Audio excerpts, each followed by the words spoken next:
الحمد لله رب العالمين والصلاة والسلام على سيد المرسلين وعلى آله وصحبه أجمعين أما بعد. محترم سامعین و ناظرین، ہمارے معاشرے میں بہت سارے کام جو غلط ہیں انہیں بہت ہلکے میں لیا جاتا ہے، بہت ہلکا سمجھا جاتا ہے. آدمی یہ سمجھتا ہے کہ میں نے یہ کام کیا ہے، یہ چلے گا. جن میں سے ایک ہے ظلم، کسی پر ظلم کرنا. آدمی کسی سے کوئی چیز زبردستی لے لیا اور سمجھتا ہے کہ یہ ہلکی چیز ہے. کسی کو مار دیا، ناحق پیٹ دیا، کوئی چیز چھین لیا اور سمجھتا ہے کہ یہ ہلکی بات ہے، جبکہ اس کا انجام بہت برا ہوتا ہے، بہت بھیانک ہوتا ہے. ظلم ایک بڑے گناہوں میں سے ہے، بڑے گناہوں میں سے ایک گناہ ہے. یہی وجہ ہے کہ قرآن و سنت کے اندر اللہ اور اس کے رسول صلی اللہ علیہ وسلم نے ظلم کے بھیانک انجام کو واضح کیا ہے. اللہ تبارک و تعالی فرماتا ہے وَمَن يَظْلِم مِّنكُمْ نُذِقْهُ عَذَابًا كَبِيرًا. تم میں سے جو بھی ظلم کرے گا تو میں اسے بہت بڑا عذاب چکھاؤں گا. غور کیجئے، اللہ تبارک و تعالی نے کیسی دھمکی دی ہے کن لوگوں کو جو ظالم ہیں، جو ظلم کرتے ہیں. اس میں کوئی فرق نہیں کیا گیا.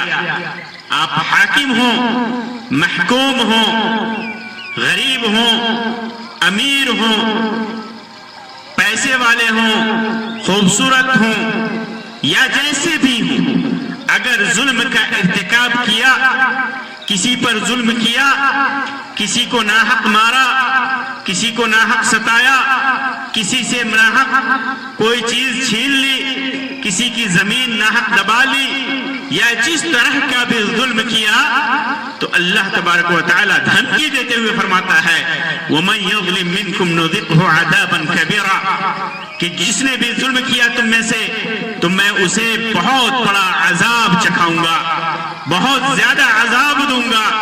اور ایک جگہ فرماتا ہے وَالظَّالِمُونَ مَا لَهُم مِّن وَلِيٍّ وَلَا نَصِيرٍ. ظلم کرنے والوں سن لو، ظالموں کے لیے کوئی مددگار نہیں ہوگا. قیامت کے دن کوئی اس کا دوست نہیں ہوگا، کوئی مددگار نہیں ہوگا، کوئی اس کا ہمسر نہیں ہوگا. اللہ تبارک و تعالی نے ظلم کی بھیانک ہونے کو یہاں پر بیان کیا ہے، ظلم کی خطرناکی کو اور ظلم کے بڑے خطرے کو اللہ تبارک و تعالی نے واضح کیا ہے. چاہے وہ ظلم مال و دولت کے اندر ہو، یا خون کے اندر ہو، یا عزتوں کے اندر ہو، یا جسم کے اندر ہو، یا کسی بھی چیز میں ہو. ظلم ہے تو اللہ تبارک و تعالی ایک تو اسے دردناک عذاب چکھائے گا، عذاب کا مزہ چکھائے گا، اور دوسرے اس کے لیے کوئی مددگار نہیں ہوگا قیامت کے دن. یہی وجہ ہے کہ اللہ کے رسول صلی اللہ علیہ وسلم نے ظلم کرنے سے منع فرمایا ہے. صحیح مسلم کی روایت ہے، جابر بن عبداللہ انصاری رضی اللہ تعالی عنہما سے روایت ہے، فرماتے ہیں کہ اللہ کے رسول صلی اللہ علیہ وسلم فرمایا اتقوا الظلم، ظلم سے بچو، فإن الظلم ظلمات یوم القیامہ، کیونکہ ظلم قیامت کے دن تاریکیوں میں سے ہے. ظلم کی تاریکیاں ہیں، ظلم کے اندھیرے ہیں. ظالم کو قیامت کے دن تاریکی کی وجہ سے، اندھیرے کی وجہ سے راہ نہیں ملے گی. کس چیز کی؟ جنت کی راہ نہیں ملے گی. تو قیامت ظلم کرنا یہ قیامت کے دن اندھیرے کا سبب ہے. اسی وجہ سے اللہ کے رسول صلی اللہ علیہ وسلم فرمایا اتقوا الظلم، ظلم سے بچو. اسی طرح ابو ذر رضی اللہ تعالیٰ عنہ کی روایت ہے صحیح مسلم کے اندر، اللہ کے رسول صلی اللہ علیہ وسلم نے ارشاد فرمایا کہ اللہ تبارک و تعالیٰ نے فرمایا، یعنی حدیث قدسی ہے کہ انی حرمت الظلم علی نفسی، میں نے ظلم کو اپنے اوپر حرام کی قرار دیا ہے۔ اللہ تبارک و تعالیٰ غفور الرحیم ہے، معاف کرنے والا ہے، اس نے اپنے اوپر ظلم کو حرام کیا ہے۔ لیس بظلام للعباد، بندوں کے لیے وہ ظلم کرنے والا نہیں ہے۔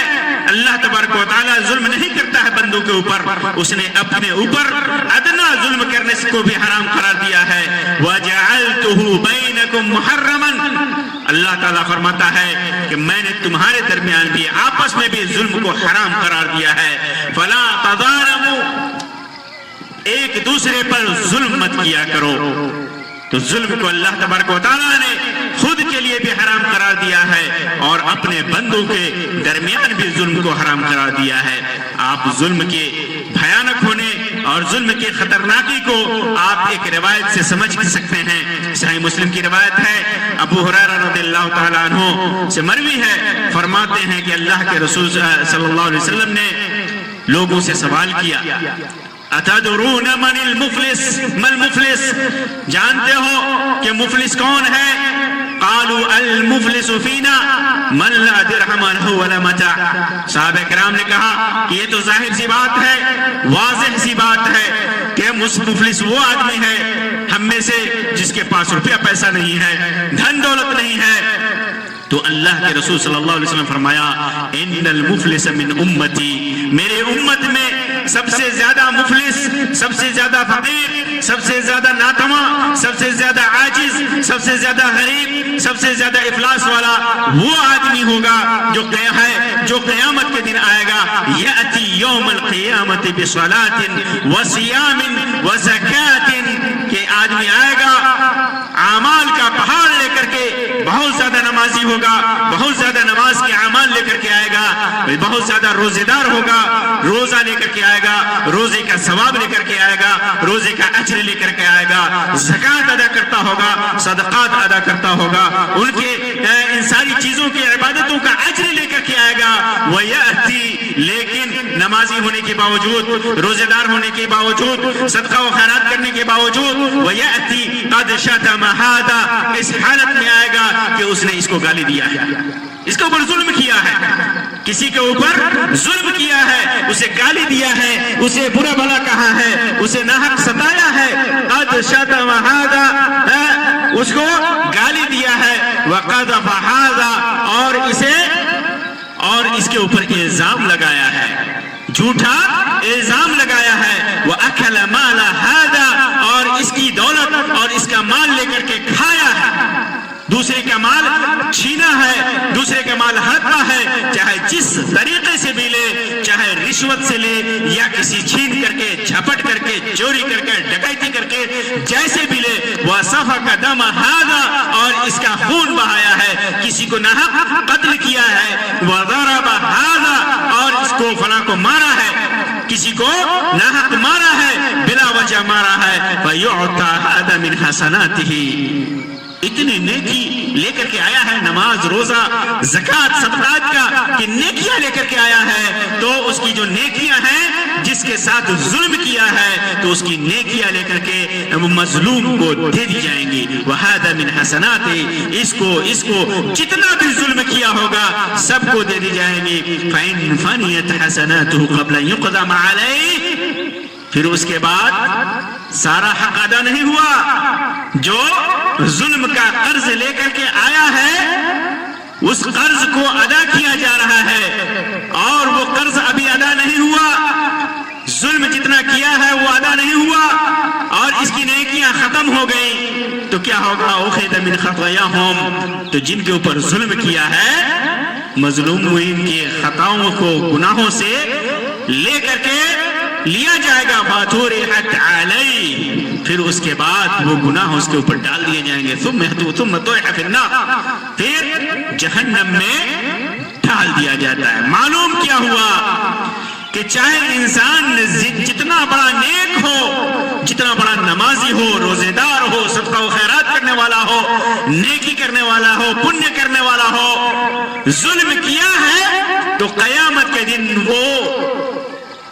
تہی دامن ہوگا، اس کے دامن میں کوئی نیکی نہیں بچے گی، ساری نیکیاں ختم ہو جائیں گی۔ ظلم کسی بھی طرح کا ہو، مارنا ہو، پیٹنا ہو، ناحق اور زبردستی کوئی چیز چھین لینا ہو، گالی دینا ہو، ناحق قتل کرنا ہو، ظلم کی چاہے جو بھی نوعیت ہو، ظلم کی چاہے جو بھی قسم ہو، اللہ تبارک و تعالی ساری نیکیاں برباد کر دے گا، اور اس کے لیے قیامت کے دن عذاب ہوگا، تاریکیاں ہوں گی۔ تو یہ ظلم کو جو ہم ہلکا سمجھتے ہیں، اسے ہمیں ہلکا نہیں سمجھنا چاہیے، کیونکہ ظلم کا انجام بہت بھیانک ہے، بہت بھیانک ہے۔ اللہ تبارک و تعالیٰ سے دعا ہے کہ اللہ تبارک و تعالیٰ ہمیں ہر قسم کے ظلم کرنے سے بچائے اور مظلومین کی بد دعا سے بچائے، کیونکہ مظلوم کی بد دعا ڈائریکٹ اللہ تبارک و تعالیٰ کیا پہنچتی ہے۔ اتقوا دعوت المظلوم، اللہ کے رسول صلی اللہ علیہ وسلم نے فرمایا مظلوم کی بد دعا سے بچو،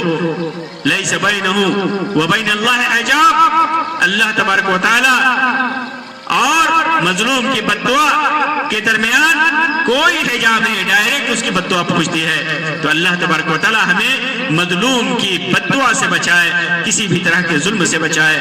آمین یا رب العالمین۔ وآخر دعوانا ان الحمد للہ رب العالمین، وصلی اللہ علی خیر خلقہ وسلم، والسلام علیکم ورحمۃ اللہ وبرکاتہ۔